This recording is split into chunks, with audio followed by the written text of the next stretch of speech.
Bonjour à toutes et bonjour à tous. Aujourd'hui, nouveau chapitre concernant les bouleversements du XVIe et du XVIIe siècle. Donc, contrairement aux autres points étudiés, ce chapitre va exclusivement se focaliser sur le royaume de France à travers l'étude de l'évolution de la figure du pouvoir royal avec les figures de trois rois contemporains de la période étudiée. C'est pour cette raison que le chapitre est titré Du prince de la Renaissance au roi absolu. Il est à souligner que cette leçon peut se placer comme étant la suite directe du chapitre sur l'affirmation de l'État. En effet, au Moyen Âge, on a vu l'enracinement de la dynastie capétienne et des Valois, ainsi que l'enracinement de la notion d'État et de royaume de France. Le XVIe siècle constitue une étape marquante dans l'affirmation de l'État et la mise en place d'un pouvoir royal qui se veut absolu sans l'être vraiment. Ainsi, de 1515 à 1715, le territoire du royaume de France s'agrandit notamment à l'est du territoire grâce à des conquêtes militaires, des mariages, des achats. Trois rois, comme je l'ai dit précédemment, vont matérialiser ce renforcement. Tout d'abord, François Ier, qui a régné 32 ans de 1515 à 1547. On a également Henri IV, qui a régné 21 ans de 1588 à 1610. Et enfin, Louis XIV, qui a régné 72 ans de 1643 à 1715. Cependant, cet État français, c'est-à-dire l'autorité souveraine qui s'exerce sur un territoire et sa population, donc cet État français va toutefois être régulièrement contesté, notamment comme l'assassinat d'Henri IV, la révocation de l'édit de Nantes en 1785 ou encore la Fronde. Donc la problématique de ce chapitre, c'est de savoir comment l'État et le pouvoir royal vont-ils se consolider. Donc tout d'abord, nous allons étudier la personnalité de François Ier, qu'on peut qualifier de souverain de la Renaissance ou parfois de prince de la Renaissance. Donc François Ier appartient à la branche des Capétiens valois et il va hériter de la couronne et être sacré dans la cathédrale de Reims en 1515. Donc je rappelle, cette cathédrale de Reims qui va sacrer la grande majorité des rois français, à part quelques exceptions, et on en verra un tout à l'heure. Quand il arrive au pouvoir, il est encore un roi médiéval pétri de l'idéal chevaleresque et rêvant de guerre et de victoire. Il va notamment affronter deux rivaux de l'époque en Europe, Henri VIII, le roi d'Angleterre, et Charles Quint, l'empereur du Saint-Empire romain germanique et roi d'Espagne. D'ailleurs, Charles Quint va véritablement être son principal ennemi, puisque très tôt, il va se lancer dans ce qu'on appelle les guerres d'Italie. Donc il va prendre en fait tout simplement la suite de ses prédécesseurs Charles VIII et Louis XII dans ces guerres d'Italie, qui, pour faire simple, sont un conflit autour d'un héritage. Et donc du coup, ces guerres d'Italie vont marquer les premières batailles de François Ier, dont une bataille en particulier qui va rester dans l'histoire, c'est la bataille de Marignan en 1515. Mais au fait, Marignan, qu'est-ce que c'est? Donc, il va donc sortir vainqueur, François Ier va sortir vainqueur à Marignan en 1515 face aux redoutables mercenaires suisses et va donc s'emparer du duché de Milan. Cependant, il perd ce duché en 1525 à la suite de la terrible défaite de Pavie contre les troupes de Charles Quint et il va être fait prisonnier. Il sera simplement libéré au bout de 1 an contre la captivité de ses deux fils. Il est à noter que ces guerres d'Italie vont tout de même continuer entre roi de France et Habsbourg, entrecoupées de quelques trêves. Ces guerres seront définitivement achevées en 1559 avec la paix de Cateau-Cambrésis, permettant à la France d'annexer les villes de Metz, Toul et Verdun. Également, ce que je peux préciser, c'est que François Ier va quand même très mal vivre la défaite de Pavie et toute sa vie ne va cesser de vouloir mettre des bâtons dans les roues à Charles Quint. D'ailleurs, l'un des symboles les plus forts, c'est qu'il va faire une alliance avec les ennemis de Charles Quint, qui sont les Ottomans. Donc pour revenir à François Ier en tant que tel, l'échec de la campagne d'Italie va lui faire revoir sa manière de diriger, fortement influencée par la Renaissance italienne. Tout d'abord, François Ier va développer un goût pour les lettres et les arts et va lancer une politique de développement des arts et des lettres dans le royaume. À ce titre, le roi devient un grand mécène, c'est-à-dire qu'il va financer des artistes pour qu'ils fassent des œuvres. Euh, donc il va accueillir à sa cour les plus grands intellectuels et artistes de son temps, comme Guillaume Budet, le Rosso Fiorentino et surtout Léonard de Vinci. Donc ce dernier est accueilli en 1516 à l'âge de 64 ans dans le domaine qu'on appelle le domaine du Clos Lucé actuellement. Il apporte tous ses carnets de dessins et 3 tableaux célèbres, la Joconde, la Vierge, l'Enfant Jésus et Sainte Anne et le Saint Jean-Baptiste que vous avez à l'écran. Donc Léonard de Vinci va achever sa vie en France, léguant tous ses manuscrits, ses carnets et ses tableaux devenus célèbres. En dehors des arts, François Ier est un grand passionné d'architecture et il va donc faire édifier de nombreux châteaux tels Chambord, Fontainebleau, Madrid, Saint-Germain-en-Laye. Ces demeures vont devenir les résidences royales. Également, des grands progrès au niveau du domaine scientifique vont être faits, notamment à travers l'œuvre de Michel Servet en médecine. De plus, dans le domaine des lettres, François Ier va promouvoir par l'ordonnance de Villers-Cotterêts la langue française. Donc les lettrés de l'époque vont commencer à traduire des œuvres de savants romains, grecs, juifs, arabes de l'Antiquité en langue française, qui va permettre un plus grand accès à cette culture-là. Et donc, par toutes ces mesures, François Ier va hériter du surnom prince de la Renaissance. Donc, il faut bien noter que le mécénat ne va pas être fait de façon complètement au hasard, puisqu'il a pour but de développer une image forte du roi. À côté de ça, François Ier va développer les loisirs et la distraction. C'est-à-dire qu'à la Renaissance, le principal loisir, c'est la chasse. D'ailleurs, François Ier est un grand chasseur et il va faire édifier ses châteaux près de forêts giboyeuses telles que Chambord ou Fontainebleau. D'autre part, on joue aux cartes à la Renaissance, on fait du sport, notamment le fameux jeu de paume ou le jeu de maille. Enfin, le roi et les courtisans assistent à des représentations théâtrales, des concerts, qui donnent l'occasion de fêtes somptueuses où chaque courtisan va exercer ses talents de danseur. Donc là, on est sur tout ce qui est domaine artistique et tout domaine culturel.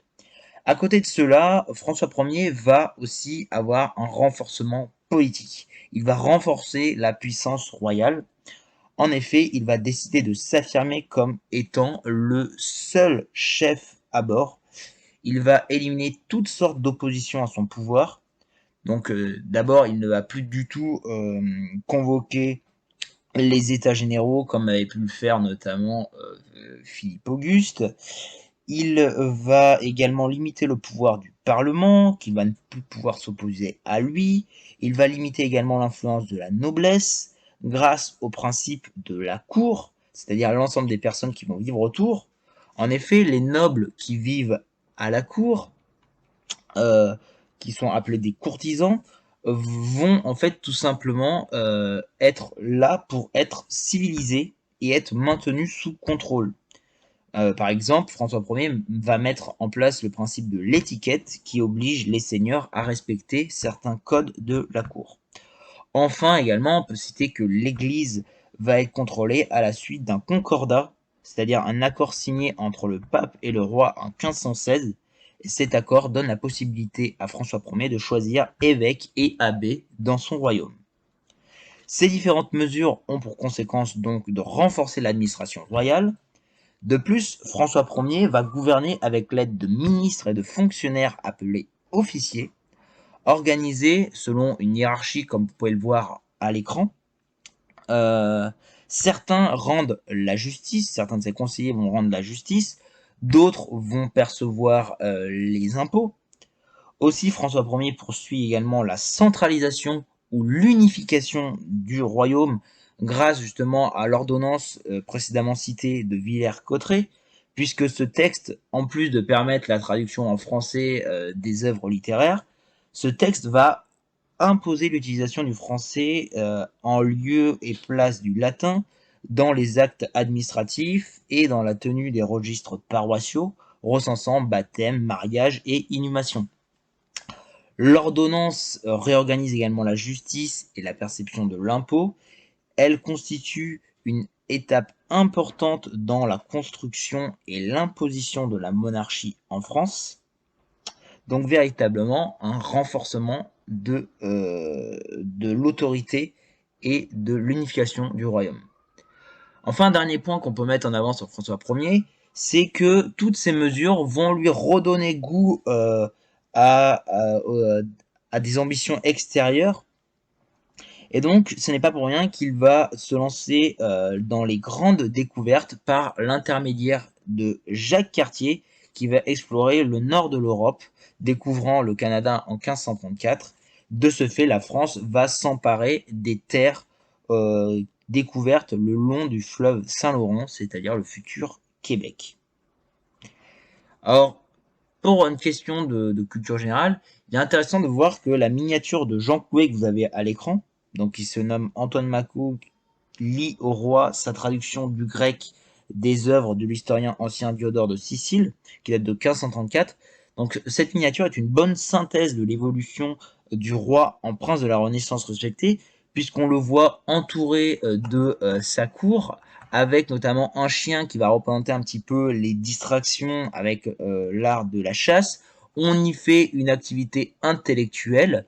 Bref, avec également un singe qui va représenter un peu l'ouverture vers le monde et derrière la fleur de lys qui représente la personnalité royale. Donc véritablement une excellente synthèse de tout ce qui va concerner le pouvoir royal. En 1547, François Ier va mourir d'une maladie après 32 ans de règne. Et peu de temps après, en 1562, le royaume va être touché par ce qu'on appelle les guerres de religion, opposant les protestants aux catholiques, les plus fanatiques, menées notamment par ce qu'on appelle la Ligue catholique. L'attitude ambiguë des rois pour stopper ces dernières ne fait que renforcer le conflit. Par exemple, Charles IX, roi de 1560 à 1574, fait massacrer les chefs protestants lors du tristement célèbre épisode de la Saint-Barthélemy en 1572. Son successeur Henri III, qui va régner de 1574 à 1589, lui fait assassiner le duc de Guise, qui était le chef de la Ligue catholique, avant lui-même de se faire assassiner. Et faute de succession, la couronne va revenir à Henri de Navarre, qui est tout simplement son cousin. Et donc, à ce titre, Henri de Navarre devient le premier roi de France issu d'une maison capétienne particulière, c'est la maison des Bourbons. Et donc, cette maison des Bourbons va devenir extrêmement célèbre, puisque c'est de là que vont venir notamment tous les rois tels que Louis XIV, Louis XV ou Louis XVI. Donc, véritablement, une maison qui va être très prestigieuse par la suite. Mais pour l'instant, on va se concentrer sur Henri IV, qui va être une figure de paix et d'autorité. Donc, l'arrivée du roi, dès le départ, va poser problème. C'est-à-dire que Henri IV est protestant. Et au moment de monter sur le trône, on est en pleine guerre de religion. Donc, dans un premier temps, le roi ne va pas renoncer à sa foi, et la Ligue catholique, tout simplement, va s'opposer à lui, n'hésitant pas à l'affronter. Cependant, Henri IV et son armée prend le dessus sur la Ligue, à l'image de la bataille d'Évry en 1590. À la suite de ces affrontements, le roi décide de renoncer à sa foi protestante et se convertit au catholicisme en 1593. Par la suite, il décide de se faire sacrer le 27 février 1594 en la cathédrale de Chartres. Donc du coup, le fait de se convertir au catholicisme va tout simplement calmer l'opinion française et cela va lui permettre tout simplement d'unifier les Français derrière son sacre. Alors il a noté donc que tout simplement euh, il est l'un des 3 rois de France qui n'a pas été sacré à Reims, car à l'époque, tout simplement, Reims était occupé par les armées de la Ligue. Donc du coup, effectivement, c'est pour cela que on n'a pas pu directement le sacrer. Et tout simplement, il va faire son entrée dans Paris le 22 mars 1594 après son sacre. Et ce qui est assez intéressant, c'est qu'il y a un épisode qui s'appelle le pardon royal, c'est-à-dire qu'il va rentrer où il va distribuer des billets en exprimant son pardon à la population et il va mettre en avant le fait qu'il va obtenir l'absolution de la part du pape Clément VIII en 1595, qui va lui assurer le ralliement progressif de toute la noblesse et du reste de la population, malgré les réticences très fortes de la Ligue, qui est quand même très extrémiste. Et donc, pour la petite histoire, cette ligue va être battue de manière définitive à la fin de l'année 1594. Donc, après cette série d'opérations militaires pour pacifier le royaume, Henri IV va décider d'imposer l'édit de Nantes en 1598. Donc, cet édit de Nantes, c'est tout simplement un traité qui va établir la paix religieuse entre catholiques et protestants. En effet, ce document rétablit le catholicisme partout dans le royaume, tout en reconnaissant aux protestants le droit de pratiquer leur culte ainsi que l'égalité civile. Il va donner des places fortes aux protestants pour assurer leur sécurité. Malgré les réticences du Parlement, Henri IV impose de ratifier cet édit, mettant en avant son droit divin et le fait qu'il rétablit la paix dans le royaume. Son discours en 1599 au Louvre renforce un peu plus euh, l'État, car ce dernier est le seul à pouvoir garantir la paix et l'ordre dans le royaume. Il met en avant lors d'un discours, lors de ce discours en 1599 face au Parlement, le fait qu'il a son autorité naturelle qui lui est conférée par son sacre et le fait que, tout simplement, je l'ai déjà dit, mais il est de droit divin, il est désigné par Dieu. Et de ce fait, voilà le fameux discours en question, et de ce fait, il va renforcer l'autorité royale grâce à cette pacification du royaume. D'où le fait qu'on l'appelle souvent le roi pacificateur. Donc il a noté que, comme François Ier, Henri IV utilise l'art pour mettre en avant son image. L'un des tableaux les plus connus sur Henri IV a été fait par un anonyme, que vous avez justement actuellement à l'écran. Mais ce tableau va porter véritablement tous les symboles du pouvoir du roi. Donc vous avez là notamment la fleur de lys qui montre que le roi est le personnage central. Vous avez les épées et les armures qui montrent qu'il a été un roi guerrier, mais il ne le tient plus, donc il montre que c'est un roi qui a cessé les combats et qui souhaite la paix. Également, vous avez les allégories de la paix, de la religion, qui sont mises en avant, mettant en avant tout simplement que c'est un roi qui veut ce qu'il y a de mieux. Donc ces tableaux montrent en fait une image extrêmement positive du roi. La fin de règne de Henri IV va être marquée par malheureusement de nouvelles tensions avec les voisins Habsbourg, et cela va raviver encore plus les tensions avec les catholiques. Et malheureusement, le roi va mourir assassiné, comme Henri III. Il va être poignardé par François Ravaillac, un catholique fanatique, en 1610. Et donc, à la suite de son assassinat, le pouvoir va revenir à son fils Louis XIII, Ce dernier commence son règne par une régence. En effet, il est trop jeune pour tout simplement gouverner, et c'est sa mère Marie de Médicis qui va régir le royaume. De là, ses proches, les grands, le Parlement tentent à nouveau de s'arroger une partie du pouvoir royal. Cependant, dès sa prise de pouvoir, Louis XIII va restaurer son autorité, notamment grâce à l'action de son premier ministre, le cardinal Richelieu, qui va à la fois réprimer les révoltes populaires, euh, et les révoltes des grands. D'ailleurs, ces derniers vont être sévèrement punis puisque on va à la fois faire des procès très importants, on va raser les châteaux de ceux qui sont voulu se retourner contre le roi. De plus, le roi va devoir faire face à un soulèvement naissant des protestants, mais ces derniers vont être stoppés par la victoire de Richelieu et ses troupes à La Rochelle, la capitale des protestants, et ces derniers vont devoir subir ce qu'on va appeler l'édit d'Alès en 1529, qui vont confisquer toutes les places fortes des protestants.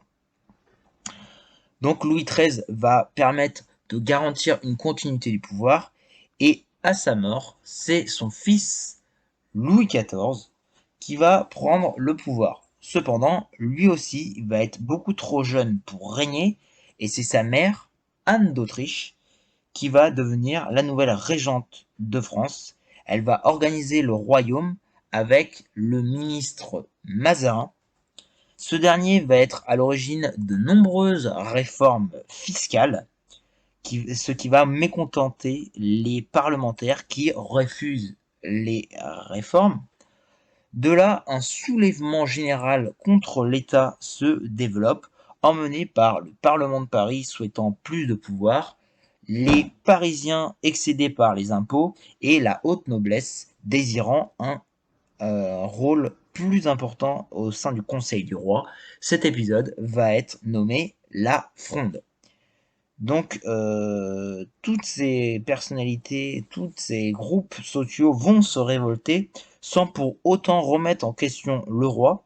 Cependant, ce dernier va être contraint de quitter Paris, mais finalement, cette révolte va être matée par les troupes de Mazarin, et le jeune Louis XIV va pouvoir rentrer triomphalement à Paris en 1652. Le peuple, alors épuisé, va vouloir un retour à l'ordre et à la paix civile, et c'est à partir de ce contexte que Louis XIV va construire son autorité et va devenir le fameux roi Soleil. Donc Louis XIV, marqué profondément par cet épisode de la Fronde, va décider de régner seul à la suite de la mort de Mazarin en 1661. Il va définir son régime comme une monarchie absolue de droit divin, c'est-à-dire un pouvoir total qui lui aurait été confié par Dieu. Désormais, il va diriger seul, sans premier ministre.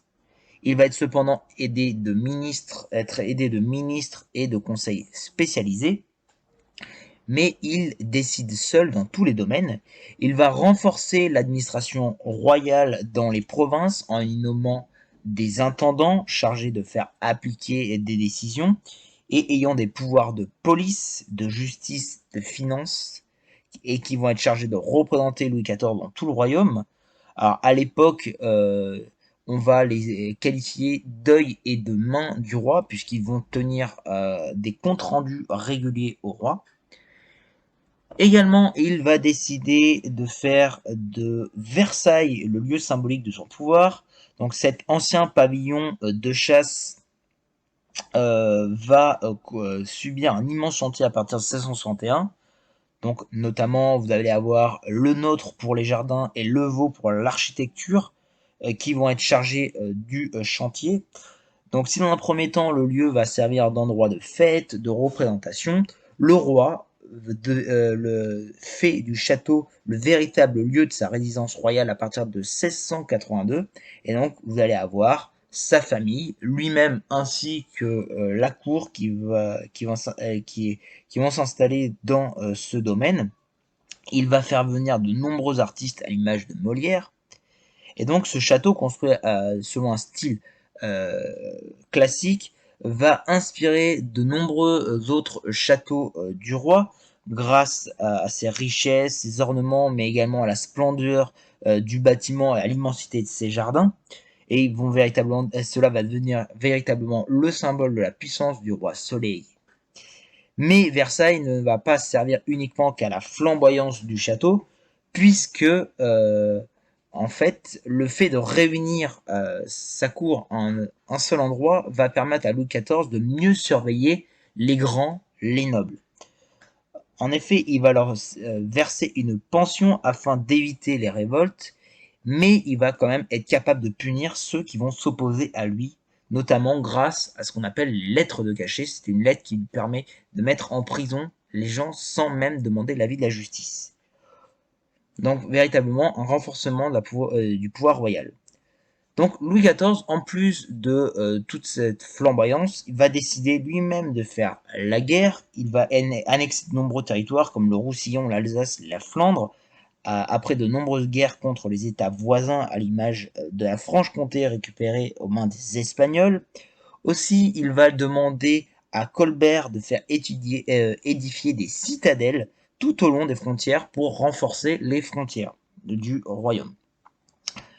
Enfin, roi très chrétien, il va exiger également l'unité religieuse du royaume. C'est pour cela qu'il va décider de rompre avec le compromis avec les protestants et va décider tout simplement de révoquer l'édit de Nantes en 1685 en reprenant la persécution contre les protestants. Donc notamment leur culte est interdit, leurs temples sont détruits. Pour finir, Louis XIV est également quelqu'un qui va beaucoup se servir de l'art pour mettre en scène son pouvoir, notamment au travers des œuvres d'artistes qui vont être payées par le roi et qui vont être réunies dans ce qu'on appelle des académies. L'une des œuvres les plus symboliques du pouvoir royal date de 1701 et a été faite par Hyacinthe Rigaud. Donc cette œuvre qu'on a étudiée en cours met en avant les couleurs dominantes, le bleu, le blanc, le pourpre et l'or, qui vont être des couleurs royales. Louis XIV est représenté debout, comme pour montrer que c'est un homme d'action. Et également, on a tous les attributs royaux qui vont être mis en avant, tels le sceptre, la main de justice, l'épée de Charlemagne, la collier de l'ordre du Saint-Esprit, le manteau royal et la couronne fermée. Bref, une représentation du roi en seigneur absolu détenant tous les pouvoirs. Cependant, le contrôle de l'art va au-delà de la simple représentation, puisque le roi cherche véritablement à contrôler les esprits. Et donc ça, c'est un côté un peu plus sombre du roi, puisque les journaux, les livres, les pièces de théâtre ne peuvent paraître sans avoir obtenu au préalable une autorisation du roi. Donc ce qu'on appelle un petit peu la censure. Donc cela va permettre le développement d'une monarchie absolue, et donc ce régime, comme le disait, ne va pas plaire à tout le monde. Donc vous vous doutez bien que les protestants vont devoir quitter le royaume et ne vont pas hésiter à critiquer le roi dans les royaumes limitrophes au royaume de France. Par ailleurs, plusieurs révoltes populaires liées aux pénuries alimentaires, aux malversations des officiers et également à l'augmentation des impôts vont se développer et vont être sévèrement réprimées. Donc voilà un petit peu le résumé qu'on peut faire de ces trois rois qui ont renforcé le pouvoir royal. Ainsi, en conclusion, on peut dire que l'État monarchique français se renforce de plus en plus à l'époque moderne. Cette affirmation de la souveraineté qui atteint son apogée sous Louis XIV est le fruit d'une longue lutte du pouvoir royal pour soumettre toute la société française et pour s'affirmer face aux autres puissances européennes. Donc je vous remercie d'avoir suivi cette vidéo et si vous avez quelconque question, n'hésitez pas à me les transcrire dans les commentaires. Je vous remercie et je vous dis à la prochaine fois. Au revoir.